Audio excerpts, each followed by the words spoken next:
Isipin mo ang bahay na matagal nang pinabayaan kung saan ang mga ticket ng White Star Line noong 1910 ay nakatago pa rin sa maalikabok na drawer.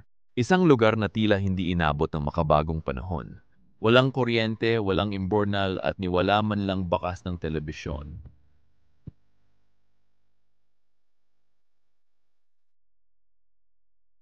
Walang duda, ito ang pinakamatagal ng inabandona sa lahat ng bahay na nadaanan namin sa aming paglalakbay. Dati itong pagmamayari ni na Johann Svensson at ng kanyang asawang si Anna. Sang tapat na mag-asawang Suweko na namuhay ng malayo sa ingay at abala ng makabagong mundo. Sa aming pananaliksik, nalaman naming pumunta sina Johann at Anna sa Estados Unidos sakay ng kapatid na barko ng Titanic.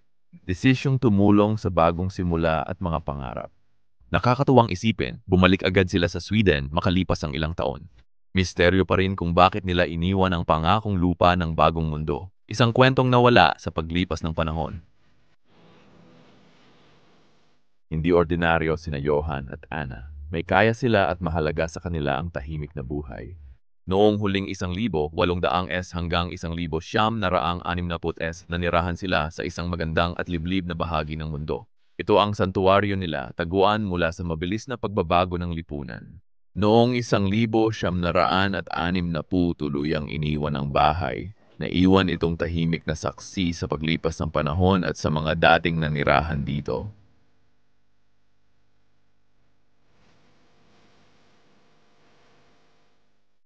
Sa video na ito, ibabahagi namin ang aming natuklasan tungkol sa buhay ni na Johann at Anna, pati ang mga misteryong hindi pa nalulutas. Samahan ninyo kami habang pumapasok tayo sa mundong iyon at tuklasin ang isang lugar kung saan nananatili ang kasaysayan sa bawat sulok.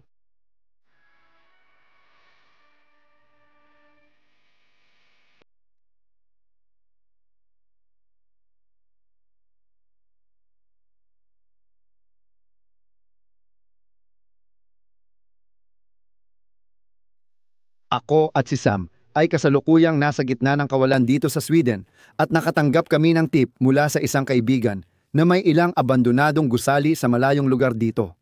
Kaya inihanda na namin ang bisikleta.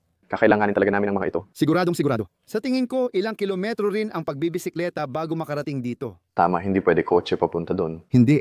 Kailangan pa naming magmaneho ng halos 1 oras papunta sa gitna ng wala. Pero hindi na talaga pwedeng magpatuloy. Ipapakita ko mamaya. Oh, handa ka na ba? Ipinanganak akong handa. Sige. Handa na ang mga bisikleta. Medyo parang daya kasi may dekuryenteng bisikleta kami. Hindi natin dapat sabihin, yon. Pero tara, maglakbay tayo ng kaunti. Diyos ko, madulas dito kahit saan. At ginagawa mo pa to ng isang kamay lang. Diyos ko, may mga nakatira pa rin dito sa kawalan. Nakakamangha talaga kasi literal na siguro 1 oras o higit pa sila mula sa pinakamalapit na supermarket. Yan ay isang uri ng pamumuhay. Talagang natutuwa akong makita na may mga tao pa ring namumuhay ng ganito.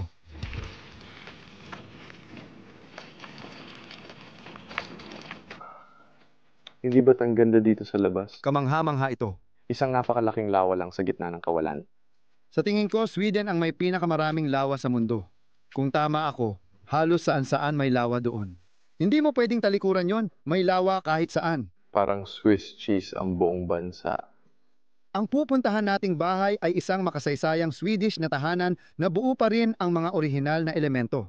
Konti pa lang ang alam natin, pero pagdating natin doon, malalaman natin pa at titingnan kung sino ang tumira roon. Ito ang pinaka-interesante sa akin sa pag-e-explore. Oh. Una, papasok sa gubat. Oh. Ganitong paggalugad sa gitna ng kawalan ang paborito ko. Ako rin. Dahil tunay na mailulubog natin ang sarili sa kalikasan at kasaysayan ng yaman ng bansa.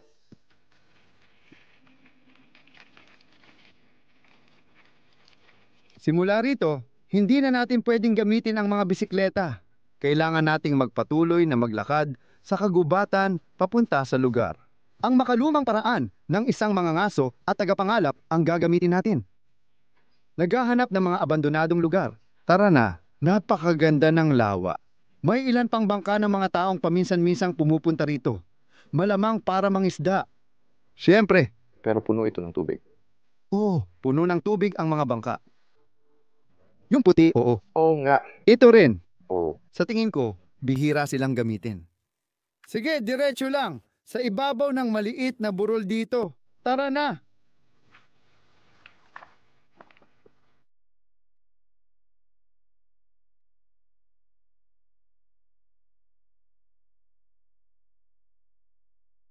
Dapat nandyan iyon.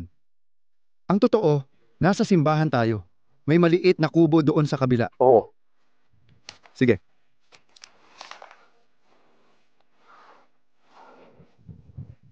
Hindi ako nakabihis para sa ganitong panahon.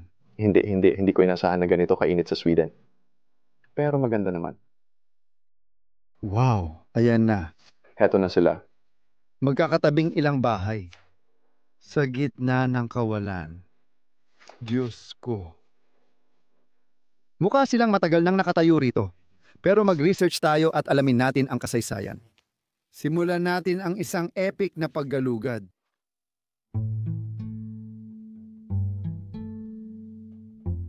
Ang Sweden ay lupain ng malalawak na tanawin na maraming lawa at isla.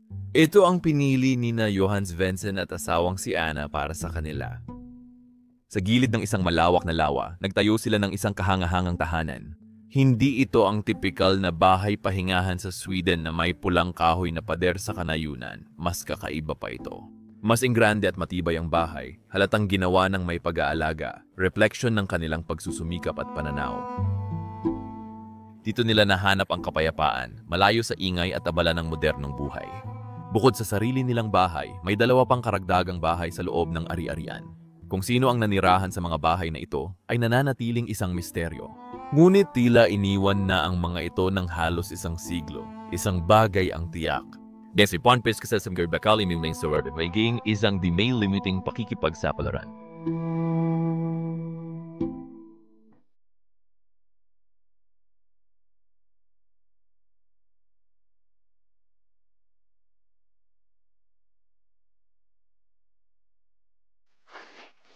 Naglibot kami ni Sam sa lahat ng bahay dito at mas kamangha-mangha ito kaysa sa inaasahan namin.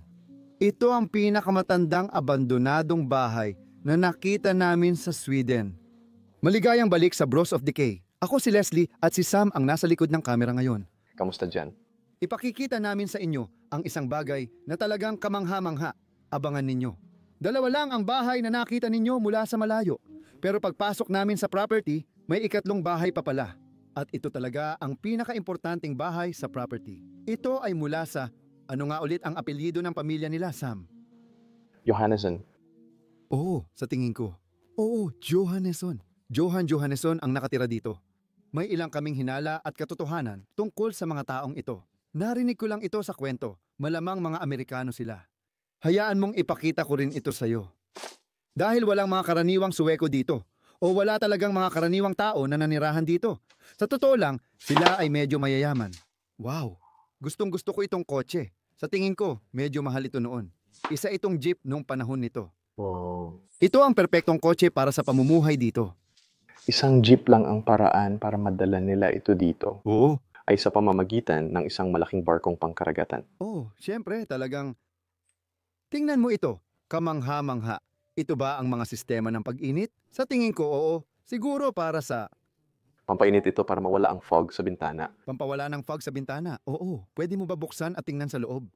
Hindi ako sigurado, pwede mong subukan. Galing ito sa British Petroleum. Ayan na, alam na natin kung saan galing ang pera. Oh, Oh, iyan ang defogging system, Sam. Tingnan mo yan. wow. Hindi ko pa nakita yan sa kotse dati. Talagang kamangha-mangha yan. Lalo na dito sa Sweden dahil matindi ang taglamig nila. Oh, siguradong kailangan mo talaga ng mga sistema ng pagpainit. Tama kung hindi, nagyayelo lang ang buong bintana mo. Akala ko, nakita mo na ba ang likod ng kotse dito? Parang maliit na pickup truck. Oh, ang liit talaga. Sobrang liit talaga. Yee. May kadena rin ito para sa niebe. Kita mo? Siguradong ginamit ito noong huling taglamig. Oh, kamangha-mangha talaga. Tag-init na ngayon sa Sweden kaya mainit dito. Pero kapag taglamig, pwedeng umabot ng 1 o 2 metro ng niebe. Mga 6 hanggang 12 talampakan ng niebe dito tuwing taglamig. Madali lang mangyari yon. Sige, ang astig ng natuklasan mo. Isara na natin ito. magandang kamalig. Totoo, maganda talaga ang kamalig na ito. Malaki rin ito. Gusto ko lang ibalik natin ito sa dati nitong pwesto, gaya ng lagi naming ginagawa tuwing nag-e-explore. May mga pumupunta pa rin dito paminsan-minsan, siguro tuwing ilang buwan para silipin ang lugar, pero iniiwan nila itong bukas. Hindi ko alam kung bakit, parang nasa gitna lang ito. Pero nakakatuwang makita kung paano inaalagaan ng mga tao ito dito. Maganda ang bahay na ito at mahigit 2 siglo na ang tanda nito. Dahil ang huling mga nanirahan dito ay isinilang noong 1,800 CIs. Katapusan ng 1800 taon. Tinatayang 1870. Oo. Sam, nakita mo ba ang pinto sa ibaba? Hindi ko pa tiningnan yun. Sa tingin ko, papunta yon sa silong. Nilagyan ng maliit na sanga ang pinto para isara ito. Madali lang. Sige, Oo nga, parang basement nga ito. mauna ka na! Oh, Sam, ang dami pa ring gamit. Tingnan mo yan! Dito nakaimbak ang alak. Maliit ito. Astig. Oo. Sobrang lamig din. Parang isang uri ng alak. Malamang sobrang luma na ito na nandito pa. Tuyo na talaga ito. Ang ganda ng lugar, pati mga lana. Mas marami pang bote doon. Oo, nakita mo na ba ang mga guwantes na lana dito sa itaas? Oo.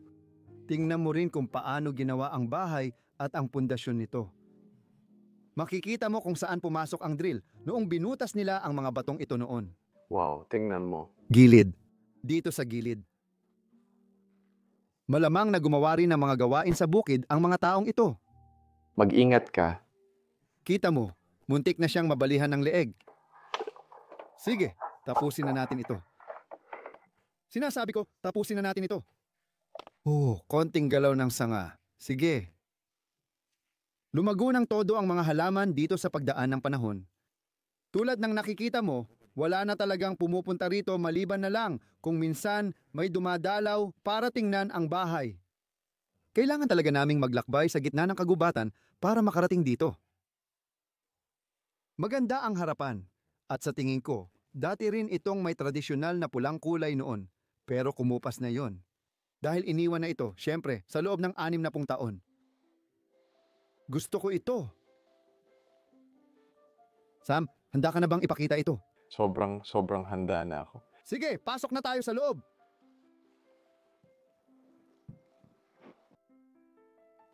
Sasalubungin ko kayong lahat sa hallway ng bahay nila.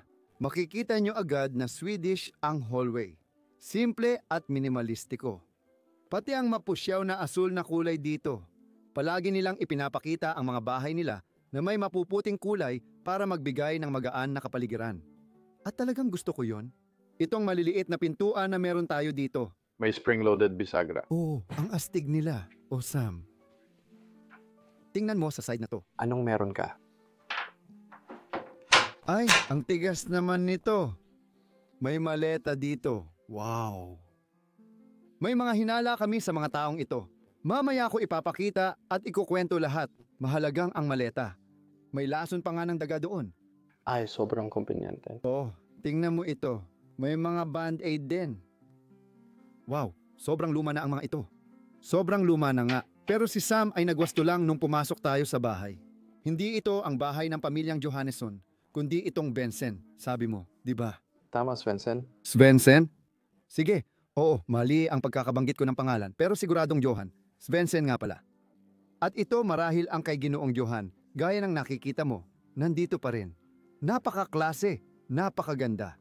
Talagang may estilo at pera ang lalaking ito. Tiyak na tiyak. Grabe.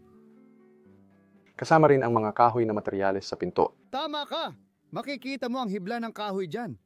Mukha siyang mahogany, pero posible rin na, alam mo yun, baka lokal na kahoy. Oh, hindi ako sigurado. Malamang lokal ang ginamit dahil ang mga Suweko ay laging gumagamit ng materyales sa paligid nila. Tingnan mo, pati yung mga bag na balat. Nandito pa rin lahat ng mga gamit. Alam mo ba kung ano to? Napakagandang gamit ito. Naniniwala akong traditional ang parol na ito. Tama ka dyan, Sam. Pwede mo itong buksan sa likod kung tama ako. Tapos, Pwede na nating lagyan ng baterya doon. Sa tingin ko may nakalagay ng baterya, oo. Oo, mukhang may baterya na nga. Oo. Hindi, nakuha ko na ngayon. Wow! Itong baterya ay ilalagay dito. Pagkatapos, pwede mo na itong isara ng ganito. 2 bisagra sa taas. Oo, ikokonekta ko ito. Hindi ko gagawin ng buo. Ganito pala gumagana. Mukhang pwede ring i-recharge. At may napaka-espesipikong dahilan kung bakit nandito ito. Dahil sa buong video, gusto kong silipin mo ang loob ng bahay. Walang kahit isang ilaw, switch ng ilaw o anumang ilaw dito sa bahay na ito. Ang bahay na ito ay talagang walang kuryente. Hanggang ngayon, ganun pa rin. Sa tingin ko, nakakabilib talaga yon. Tuloy kayo sa loob, lahat kayo. Dahil ang dining room na ito ay parang isang hakbang pabalik sa kasaysayan. Pakiramdam ko ay napakaswerte namin na nandito kami at na pwede naming i-film ito dahil hindi ito basta-basta nakikita ng karamihan at sobrang kahanga-hanga talaga. Sam, gawin nating epic na dokumentaryo ito at kunan ng buong paggalang ang lugar na ito. Oo naman, nakakita ka na ba ng kalan na ganito dati? Gaya nitong puting tile na kalan? Sa Alemanya, nakita namin ang ganito na gawa sa puting enamel. Kahawig ito pero tunay itong Swedish na kalan, lalo na ang bilog na disenyo at kung paano ito nilalagay sa sulok ng bahay. Kamangha-mangha talaga ito. Gustong-gusto ko at para sa akin, obra maestra ito. Siguradong sigurado. At dito mo ito pupunuin. Pwede mo itong buksan sa magkabilang dulo at lagyan ng paborito mong nasusunog na material. Mukhang kahoy base sa itsura ng lugar. Pero parang social pakinggan. Sobrang social. Tingnan mo ang mga larawan sa itaas. Kamangha-mangha sila. Di ko alam alin sa dalawa. Baka ito si Johan. Kailangan kong mas detalyeng tingnan ang mga larawan sa bahay. Sana makita mo talaga ito sa camera o sa detalye at tala sa mga larawang ito. Talagang kamangha-mangha ito. Palagi kong iniisip na ang mga lumang larawang ito ay medyo malabo pero hindi naman talaga. Malinaw sila. At ang mga larawang ito ay hindi bababa sa 80 taon na ang tanda. 80 hanggang 100 taon na ang tanda. Nakakabaliw. Oh, Gusto ko ito. Isa sa mga bagay na kailangan kong ipakita sa iyo muna. At nung dumating kami at nilibot ang bahay na ito ang isa sa pinakakamangha-manghang liham na nakita namin. Ipapakita ko sa iyo. Handa ka na ba, Sam? handa na ako. Ito, mga kaibigan, ay mga dokumento mula sa White Star Line. At para sa mga hindi pamilyar sa White Star Line, ang White Star Line ang siyang may-ari ng Titanic at nagmamay-ari ng Titanic. Pero may iba pa. Ang White Star Line ay kumpanya rin ni Peter Eyton B. Widener. Si Peter A. B. Widener ang may-ari ng Linwood Hall, ang pinakamalaking Gilded Age mansion sa Estados Unidos na kinunan natin ng video. Ilalagay ko ang video link sa itaas para konektado. Siya ang may-ari o bahagi ang may-ari ng kumpanya. Hawak ko sa kamay ay polyeto ng White Star Line, pero para sa Homeric, hindi sa Titanic. Yan ay kapatid na barko ng Titanic. At tingnan mo kung gaano ito kaganda. Wow. Ito ay isang buong polyeto mula noong 1923 na nagpapaliwanag kung ano ang magiging karanasan nila sa kanilang paglalakbay. Oh, Sam, makikita mo pa nga dito ang iba pang mga kapatid na barko. Oh. Ang Olympico, ang Majestic, ang Homeric. Mga 10 taon bago iyon, kasama rin ang Titanic. Eksakto. Oh. Bago ito lumubog sa ilalim ng dagat. Wow! Pati na rin ang Britannic noon. Ang Britannic din, Oh. na lumubog din. Oo. Tingnan mo to, Empire State Building sa tabi ng Homeric. Hindi ba't nakakatuwa yon? Gusto ko kung gaano kaganda ang mga polyetong ito noon. Taong 1923 ang pinag-uusapan natin. At gumagawa sila ng mga ganitong bagay. May pera ang mga taong ito. Alam mo, para makapaglakbay sa isang barko na ganito noon, siguradong mahal ang gastos. Oo, nakita mo naman, di ba? Mga nasa 13,000 United States dollars sa pera ngayon para sa third class na ticket. Ito ang kainan ng third class. Kaya malamang si Johan ay naglakbay papuntang Estados Unidos sakay ng Homeric noong 1923. Kaya ang pagkakaintindi ko, ang hawak mo dito ay parang itinerary package nila. Oh. Ito ang matatanggap mo kapag sumama ka sa amin sa paglalakbay na ito. Tama. Kaya ito na lahat dito. Nandyan ang pangalan niya. Nandyan ang petsa. Ang kanilang departure gate. Nandyan na lahat. Pati presyo ng cabin, lahat ay nandito. Ipakita ng maayos ang petsa ng Alice. Nasaan ang petsa ng pag-alis? Ikalabindalawa ng Abril, 1923. Aalis sila mula sa Gothenburg sa Sweden. Sam, andito lahat ng detalye kung ano talaga ang itsura ng kabina mo. Tingnan mo, hindi ba't kamangha-mangha iyon? Walang tumatakbong tubig, may maliit na polyeto na nagpapakita ng itsura ng bangka sa loob. Wow. At kung saan matatagpuan ang iyong kabina. Section ng third class sa bangka. Maaari mo nang makilala ang bangka. Pwedeng dumaan ang mga tao dito sa libreng oras nila at nandito na talaga lahat. Kaunting patalastas ito tungkol sa ibang paglalakbay at paliwanag ng ilang bagay at kasaysayan.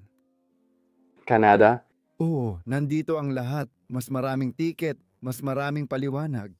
May mga kalkulasyon pa sila dito. Ang dami talagang nilalaman nito tungkol sa mga sasakyang pandagat. Ang Norska, Amerikalingen. Gustong-gusto ko ito. Kaya kong titigan ito ng oras at oras at oras. Wow, Sam. Hindi ba't kamangha-mangha yan? Sige, Leslie, alam kong mas marami ka nang nakita na abandonadong bahay kaysa sa akin, pero sa lahat ng napanood kong video, ito ang pinakakamangha-manghang natuklasan ko. White Star Line na tiket na 100 taon na. Talagang nagugustuhan ko rin ang mga kasangkapan sa bahay na ito. Lalo na itong drawer na may kasamang secretary desk. Mukhang gawa pa ito sa mahogany at isa sa mga inangkat nila mula sa ibang lugar. Ang ganda talaga nito. Ang nakakabilib ay matibay pa rin ito hanggang ngayon. Mukha pa din itong bagong. At ang mga bagay dito, Sam. Ang puting kulay. Malamang ginamit nila ito para sumakay sa puting linya. Gusto ko mo ito. Oo.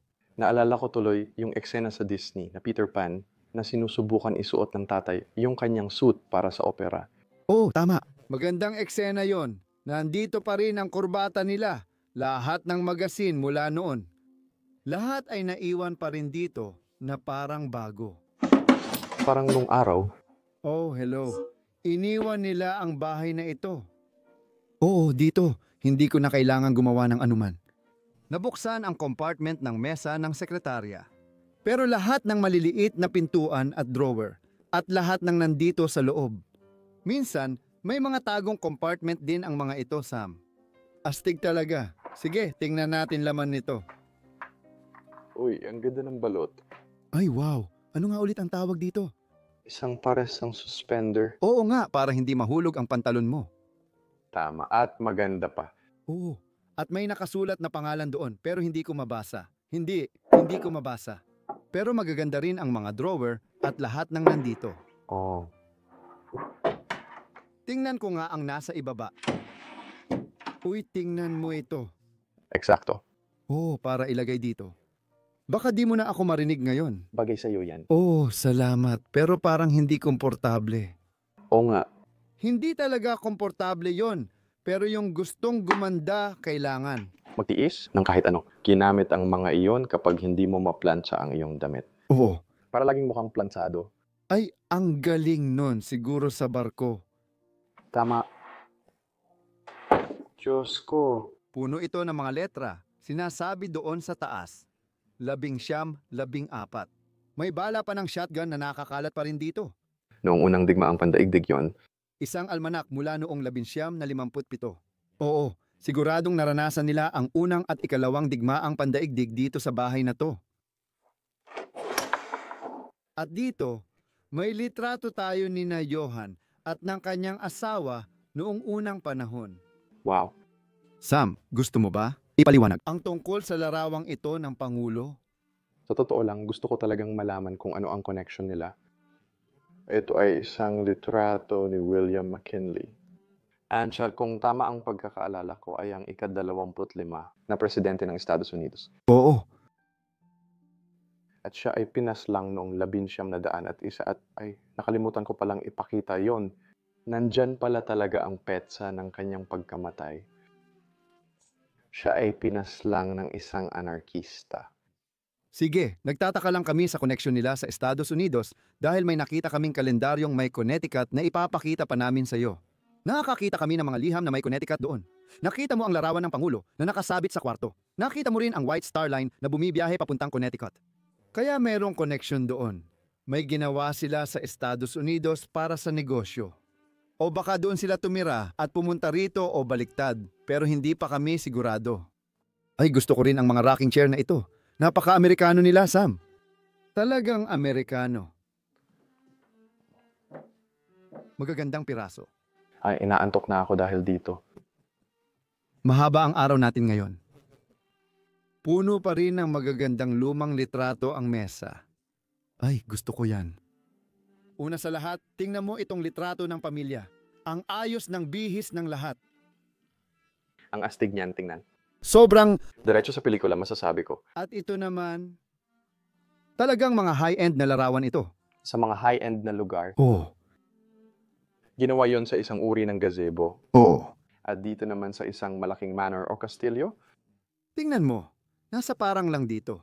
nandito yan, oo. Oo. Magkakasama ang mga bata, may kabayo sa likod. Ito ang mga larawan ng komunyon ng mga bata, kung di ako nagkakamali. Malaki rin ang Kristyanismo noon sa Sweden. Ang dami talagang magagandang larawan na nakakalat dito sa mesa. Lahat ay napakatanda na. Lahat ay malamang higit 1 siglo na ang tanda. Ito yung nandito. Hilda Hannesson. Tingnan mo, larawan ng bata. Gusto ko yan. Baka si Johan yan ng bata pa siya. Oo, si Hilda yan sa larawan. Lalaki siya. Oo. Kaya medyo kakaiba. Oo, maaaring ganoon. Nung mga panahong iyon, Oo, hindi. Tingnan mo itong radyo dito. Talagang ginamit ang hagdan. Talagang kamangha-mangha. Mukhang radyo talaga ito noong dekada 50 o dekada 60. oo, talagang kamangha-mangha. Malamang isa lang yan sa kakaunting teknolohiya dito sa bahay. Iniisip ko rin kung meron itong power cable. Hindi, mukhang wala naman itong power cable. Paano ko kaya ito magagamit? Wala namang power pump dito sa bahay. Iwinawind mo ba yan? Hindi ko alam. Kakaiba, di ba? Kung may nakakaalam, ipaalam nyo sa amin. Oo. Sam, ipakita mo itong napakagandang rocking chair na meron tayo dito. Parang may tapiserya dyan. May magaganda ring disenyo sa Mga ukit. Oo. Hindi ka pani-paniwala. Isa pang cabinet na secretary drawer desk din ito. Johan Peterson. Iyan ang kanyang marriage card. Svensson. Svensson, bakit ko laging nasasabi ang Peterson? Parang ganito rin ako kapag ako. Kapag may nasabi akong mali minsan, paulit-ulit ko na siyang nasasabi ng mali. Ayusin ko. Yan ang maliit na larawan na pinalaki natin mula kay Johan at sa kanyang asawa. Hindi natin alam ang nangyari sa kanyang asawa. Malamang siya ang pinakamatagal na nanirahan dito, pero sigurado ring nanirahan din dito ang kanyang asawa. Oo, tama ka dyan. Naalala ko rin ang isang bagay dahil sa quote na yan. Oo. Ipakikita namin sa iyo ang quote. Oh, kaka-check mo lang, nasa loob pa rin ang quote. Hintay ka lang sandali pa. At kahit tingnan mo dito sa upuan sa magandang bangkong ito, makikita mo ang mga huling petsa sa lugar na ito. Setyembre, 1965. 60 taon na ang lumipas. Kita mo, Sam. Nandito sa taas. Oo, nakikita ko. Oo, nasa taas. 1965. Lahat ng diaryong ito. Sinuri na namin bawat petsa dito sa bahay. Gustong gusto ko ito. Oo, si Sam ang nagbigay nito sa akin. Parang, tingnan mo itong maliit na pouch. Oo, isa itong pouch na gawa sa shell ng talaba o Ito ay inang perlas. inang perlas. Kaya ito ang lining ng talaba, oo. Tingnan mo, may selyo pa sa loob. Mga selyo ng Sweden. Wow, ipakita mo ang perlas sa camera. Tingnan mo yan. Delikado yata ito. Ilalagay ko muna dito. Gustong-gusto ko rin ang upuang ito. At meron pa tayong isa pang cabinet dito sa kanto. Puno ng alak. Mahilig talagang uminom ang mga taong ito paminsan. Kailangan mo rin maglibang tuwing taglamig. Kasi palagi kang nasa loob ng bahay dahil malamig, madilim, at mas gusto ng mga tao na mag-enjoy sa loob ng bahay. Yung mga petsa ng parangal doon ay mula pa noong dekada 1800. Grabe, nakakabaliw. At pati na rin yung ilang apatik kina. Ito ay isang gamot, isang sirup, at ito ay inireseta kay Johann Svensson. Tulad ng nakikita mo, malamang cough syrup lang ito o katulad nun. Silipin natin ang mga bote. Medyo bago pa ang sopang ito, Sam. Medyo bago pa. Mas moderno ito kumpara sa bahay noong ika-19 na siglo. Ito ay napakabago. Pinakabago sa lahat. Magandang piraso. Hindi ko mabasa ang sulat nila dito sa taas. Hindi rin, pero may kinalaman ito sa tinapay at mga longganisa. Talaga ba? Oo, nakita ko. Sa itaas, may isa pang malaking larawan ng silid-aralan sa tingin ko. Well, parang eksena sa isang horror movie, pero astig din. Oo, mukhang malungkot ang mga bata. Teka, ipapakita ko sa iyo yung sinasabi ni Sam kanina. Halika dito. Tingnan mo to. Ito yung quote ni Johann sa litrato na yon, sa tingin namin. Kinumpara namin at sobrang magkamukha talaga. Tama. Isa rin itong double-breasted na overcoat. O, At meron pa rin itong maliit na bowtie dyan. yan ay kamangha-mangha. Sobrang tagahanga ako ng tradisyonal na kasuotan. Oo, kamangha-mangha ito. Ang elegante. Uy, at baka ito pa nga ang maletang ginamit mo noon sa paglalakbay. Nakatayo pa rin silang lahat dito. Ilang linya ng pamingwit. Karaniwan sa Sweden ang makakita ng mga pamingwit na linya. Malapit din tayo sa isang lawa. Oo, kaya malamang pwede silang pumunta. O, nakita mo na yun sa video. Oo, nakita ko na yon sa simula. Mas marami pang mga quote na nakasabit kung saan-saan. Mas marami pang pamingwit na linya dito sa taas. Marami talagang ipapakita sa bahay na ito. 1953, Sam. Sam, tingnan mo dito. Nagkabitak-bitak na ang wallpaper. Inaayos lang nila gamit maliliit na pin na tinutusok dito. Hindi sila bumili ng bagong wallpaper. Inayos lang nila. Nakakatuwa at ipinapakita ang kanilang pagtitipid. Ito ay medyo maganda, di ba? Oo, maganda nga. Maraming polyeto at lumang papel na nagkalat dito. Baka kinailangan nilang tipunin lahat para sa paglalakbay. Uy, may mga gamit pang Pasko pa dito. Ano to? Nabubuksan ba to? Itong maliit na Pasko. Puno. Wow. Hindi ba't nakakabilib yun? Mukha siyang gawa ng isang bata o parang ganon. Oh. Ang mga palamuti sa Pasko. Oh, may mga palamuti rin ng Pasko sa kwarto. Di ba? Mukhang dugo. Oh, dugo nga yan. Siguradong dugo yan. Mukhang pamunas ng ubo yan. Oh, Diyos ko. Oh, para sa aking Valentine. Grabe, Sam. Gustong gusto ko to. Eh, pati na rin sa English. Oh, Oh, para sa aking Valentine. Hindi, nasa Swedish ito. Isa lang itong card na nasa Ingles. sige. Matitigas talaga ang mga ito. Maligayang pagdating sa susunod na kwarto ng bahay. Ito ang kusina. Hindi ito kasing ganda ng kabilang kwarto, pero may overtone at bagong kasangkapan dito. Pero siguradong may ilang bagay sa kusina na dapat ipakita. Oh Sam, hindi mo pa ito nakita noon. Pero madalas mababa ang mga kusina sa Sweden. At hindi dahil sa pandak ang mga tao noon, pero ginawa nila yon sa kung anong dahilan. At hindi ko na talaga alam ang dahilan, pero lagi ko itong nakikita.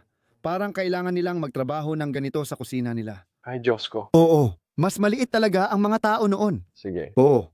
Mukhang hindi komportable ito. Oo, at laging may kakaibang kulay ang kusina nila.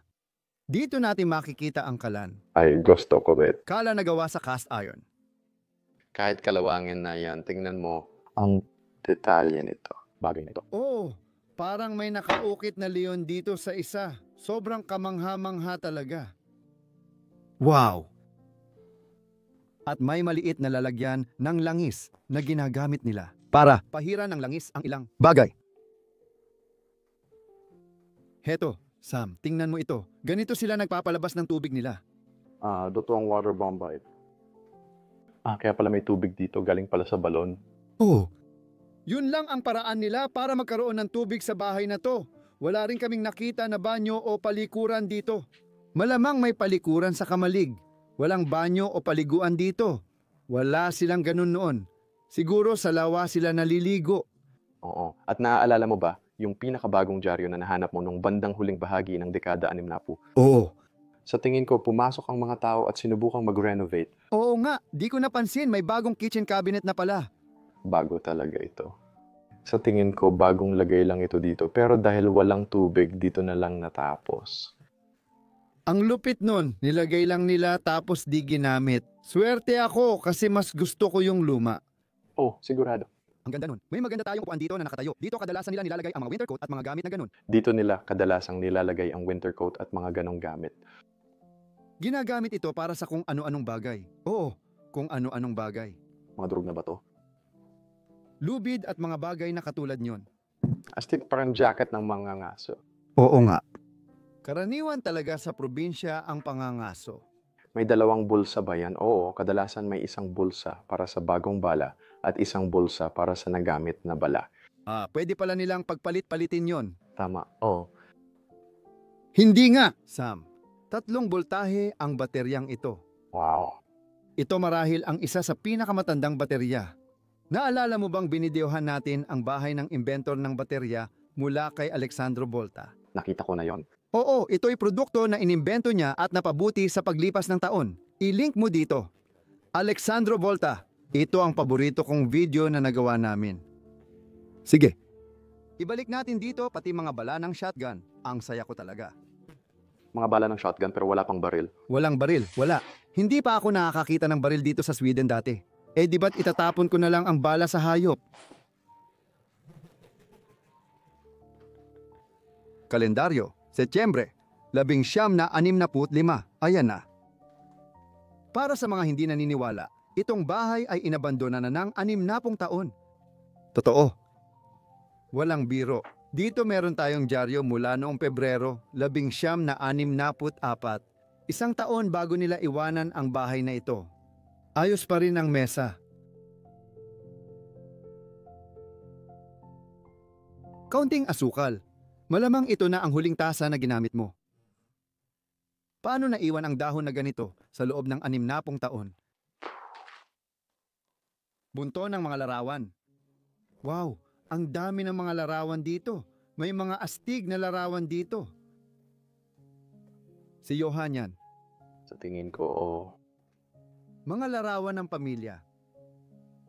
Gustong gusto ko talaga ito. Astig na larawan talaga ito. Yung mukha niya parang, ayoko talaga dito. Tingnan mo, may mga kamangha-manghang larawan dito. Mula sa pamilyang ito. Napapahanga ako. Ngayon lang ako nakakita ng ganito karaming larawan. Ay, gusto ko to. Lalo na mula sa panahong ito. Oo. May pera silang panggawa nito. Dapat sobrang yaman ka para may ganito karaming larawan. Kadalasan maswerte na ang tao kung may isang larawan sila. Isang larawan lang sa buong buhay nila. Talagang isa yon sa mga pinaka-espesyal na sandali. At meron pa tayong isang kwarto dito sa likod. Parang ganito ang itsura ng isa sa mga kwarto. Ang kwarto. Ang kwarto, oo. Napaka-interesanting muebles mula Sweden ito. Ito ay isang kama na pwedeng humaba habang tumatagal. Makikita mo na may hiwalay dito. Nakita ko na ito dati sa isang bahay, ginagamit para sa mga batang lumalaki. Pinapahaba ang kama habang tumatanda sila. Kaya palakihin lang ito ng kaunti hanggang sa sila ay ganap ng lumaki. Pero sa tingin ko, baka si Johan mismo ay natulog na dito. Dahil may isa pang kwarto sa bahay, pero sa tingin ko, dito talaga siya matutulog. Sam, may mas marami pang mga litrato dito at talagang kamangha-mangha ang mga ito. Tignan mo yan, grabe! Galing sa pamilya sa bayan, siguro mula pa dekada 60. Oo, siguradong sigurado. Pero wala ito sa loob ng bahay na ito. Mukhang hindi naman. Mga magasin na nakakalat dito. Oh, fashion. Fashion magazine simula 1962. Kurtina. Tindahan. Ayos, isang panloob na kalendaryo. Ay, wow. Ito na ang pinakamaanghang na bagay na meron sila noon. Malamang. May isa pang kwarto na kailangan naming ipakita sa'yo. Nasa itaas iyon. Uy, pero bago ka umalis, hindi pa ito ang huli. Kasi sa labas, mas marami ka pang makikita. Nakakita kami ng isa pang kotse doon. Nakakita rin kami ng isang kakaibang bahay na gawa sa damo sa bundok o isang kamalig na gawa sa damo. May 2 pang bahay dito na ipapakita namin sa'yo. Sige, akyat tayo sa itaas. Oh, Pwede akong pumunta. paunahin na kita. Oh, Salamat. sige. Nandito na tayo sa itaas at ito ay parang atik na espasyo, gaya ng nakikita mo. Oo, atik lang talaga ito, kung saan nila nilagay lahat ng kanilang gamit. Mga bote ng alak na hindi nila ininom pero naubos lahat. Nakita mo ba kung gaano karami ang bote dito, Sam? Walang laman, ubos na talaga. Oh, karaniwang atik lang ito. Pero madalas mong makikita sa mga atik sa Sweden ay may kwarto sila dito. Hindi ko alam kung bakit nila ginawa yon. Kung bakit sila naglagay ng kwarto dito sa itaas, pero may kwarto talaga sa atik ng bahay na ito. May librong nakahiga doon na may salamin sa ibabaw. Kaya siguradong may nakatira talaga dito dati. Wow, talagang nakaka-interest ito, Sam. New Britain Lumber Company, New Britain, Connecticut. Oh. Isa ito noong 1932 mula sa isang kumpanya ng kahoy sa Estados Unidos. Maaring dahil iyon sa ginawa nila roon. Liberty Baking Corporation, New Britain, Connecticut. Tunay na kasaysayan ito. May mga lumang libro ring nakakalat dito. May mga sulat kamay din doon. Grabe. Napakayaman sa kasaysayan ang bahay na ito. Mukhang siguradong naging negosyo nila ang kahoy noon. Nakatira sila sa gitna ng gubat. Puno ng kahoy ang kamalig. Malaki ang posibilidad na ang mga taong ito ay nasa negosyo ng kahoy. Hindi ko akalaing mga Amerikano ang pumunta rito matapos kong libutin ang bahay na ito. Sa tingin ko, mga Suweko sila na nakikipagkalakalan sa Amerika. Yun ang iniisip ko. Gusto ko itong mga salamin na ito. Sa tingin ko, babagay ito sa akin. Parang si Morpheus ka. At dito ulit, meron tayong isa sa mga sliding na kama. Siguro napakaliit nila para magkasya sa kama na to. Wow! Sige, pero ito ang bahay na ito. Magkikita tayo ulit sa labas at ipapakita ko pa sa iyo ang mas kamanghamanghang bagay doon.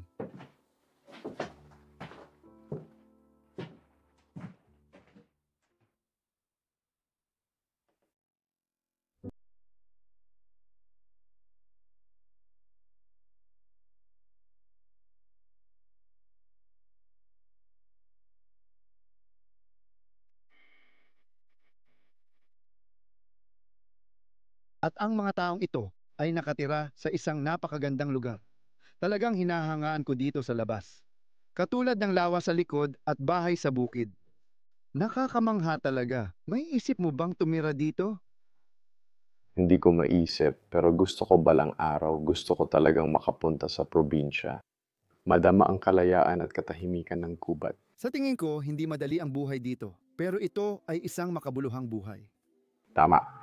Magiging payapa at walang stress ang pamumuhay mo dito. Kailangan mong maghanda para sa taglamig dahil maaari itong maging mabagsik. Tingnan mo, hindi lang isa ang sasakyan nila, marami pa sila. Ito ang kanilang Volkswagen Beetle, Kafir, gaya ng tawag nila dito sa Germany. Ang sasakyan para sa masa. Volkswagen. Kaya ito ay parang nung dekada 50. Oo, pagkatapos ng digmaan. Pagkatapos ng digmaan. Oo, ito ay ginawa pagkatapos ng digmaan at gusto nilang bigyan ng kotse ang lahat, isang murang kotse.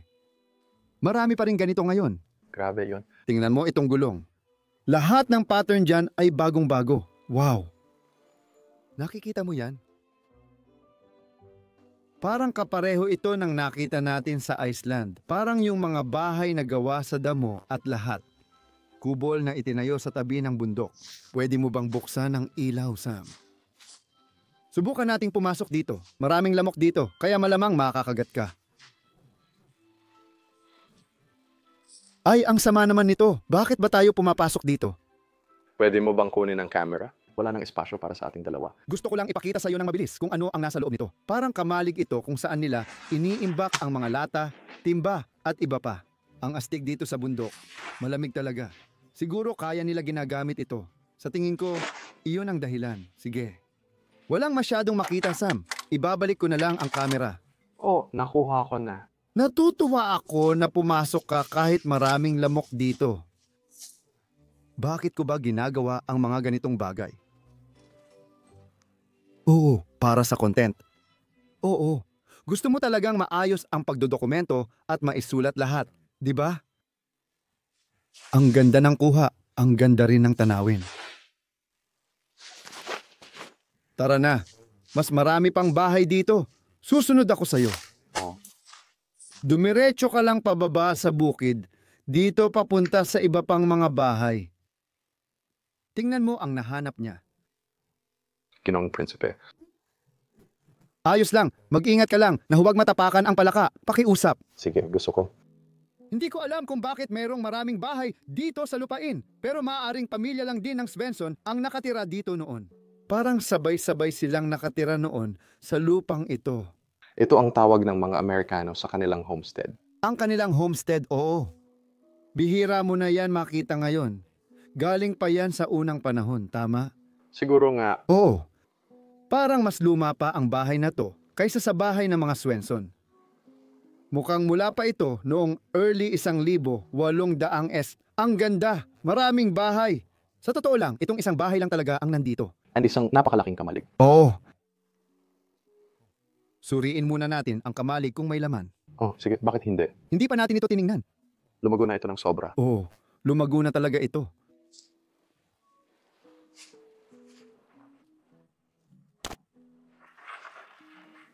Kahoy.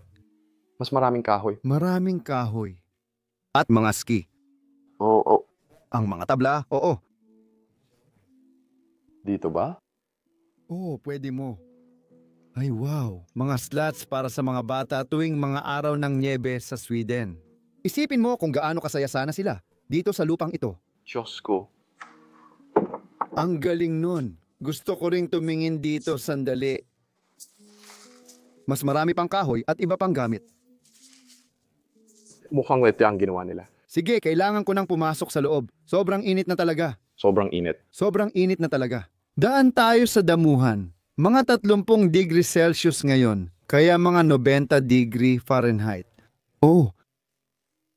At sa Sweden, dahil mas kaunti ang halumigmig o mas mataas ang halumigmig, hindi ako sigurado.